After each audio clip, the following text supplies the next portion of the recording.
వినబనర్ వాసిని. అయితే ఈ బొడ్రాయి సంగతి అసలు మాకు తెలియదు.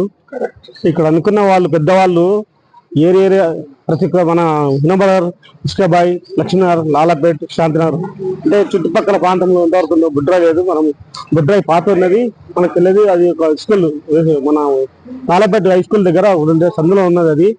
అది భూమి లోపలికి వెళ్ళిపోయినది. దాన్ని మనం ఒక నడిబొడ్డున మంచిగా స్థాపించాలని చెప్పేసి ఉద్దేశంతో ఊరు అందరినీ, సొసైటీ వాళ్ళ మెంబర్లు అందరూ పిలిపించి అందరం కూర్చొని మాట్లాడి ఏకదాటిగా ఒక కమిటీని ఎన్నుకున్నాము. ఆ కమిటీని ఎన్నుకున్న తర్వాత ఆ కమిటీ వాళ్ళందరినీ మళ్ళీ ఎగ్జిక్యూటివ్ మెంబర్స్ ఎన్నుకొని ఎక్సైజ్ సమాధానం చెప్తే అందరము చందా చేద్దాము అంటే పెద్దవాళ్ళ దగ్గరికి వెళ్ళి అమౌంట్ వసూలు చేసాము. ఒక్కో సొసైటీ కొంత అమౌంట్ తెచ్చేసారు. దాన్ని తీసుకొచ్చి ఈ బొడ్రాయి చాలా పెద్ద ఎత్తున భారీ ఎత్తున స్థాపించడం జరిగింది లాస్ట్ ఇయర్. ఈ ఇయర్ 2వ సంవత్సరము కాబట్టి చాలా పెద్ద ఎత్తున భారీ ఎత్తున మంచి జరిగిందని కోరుకుంటున్నాను. నా పేరు ధనరాజ్ సార్.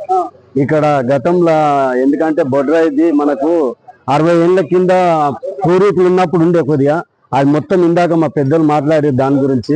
ఎందుకంటే అప్పుడు భూస్థాపితం కిందికి అయిందని చెప్పి కొంతమంది సిక్ అవ్వడం అది ఇది జరగడంతో గత ఈ 3-4 సంవత్సరాల కింద నుంచి ఒక యూనిట్గా అందరు చిన్న పెద్ద అందరు కలిసి ఒక యూనిట్గా మొత్తం తరలించి అన్ని కుల సంఘాలు కూడా దీనికి అతీతంగా పనిచేసి లాస్ట్ టైం గ్రాండ్ గా సక్సెస్ చేసినాం. మళ్ళీ ఈసారి కూడా సెకండ్ టైం మంచిగా గ్రాండ్ సక్సెస్ చేస్తున్నాం.